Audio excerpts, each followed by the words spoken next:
இன்றைக்கி எங்கள் வீட்டில் என்ன ஸ்பெஷல்னா இட்லி, பச்சை வெங்காய சட்னி. நான் எப்பொழுதும் வெறும் ஒரு சைட் டிஷ் தான் பண்ணிக்கிறது. 2 சைட் டிஷ்னால் பண்ணலாம். முதல்ல அதை செய்யணும், அது சுவையாக செய்யணும், அதை ஃபுல்லாக சாப்பிட்டு முடிக்கணும், எல்லா பாத்திரமும் விளக்கணும் அப்படிங்கிறதெல்லாம் இல்லை. நாங்கள் வில்லேஜ் பேக்ரவுண்டிலேருந்து வந்தோம். என் ஹஸ்பண்ட் இங்கே சிட்டி சைடு. என் ஹஸ்பண்டுக்கு நிறைய வெரைட்டிஸ் வச்சா தான் பிடிக்கும்.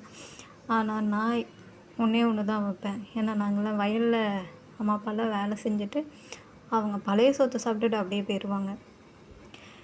அதே போல் சாப்பாடுனாலும் சாதம் இருக்கும், குழம்பு இருக்கும், அவ்வளோதான். ரேராக தான் பொரியலே பண்ணுவாங்க. ஏன்னா அதுக்கு டைம் இருக்காது. என்ன தான் வயலில் விளைஞ்சு கொட்டி கிடந்தாலும் சாப்பாடு, காரக்குழம்பு இல்லைன்னா சாம்பார், அவ்வளோதான் இருக்கும். ஸோ அதனால் நான் சிம்பிளாக மட்டும் தான் செய்வேன்.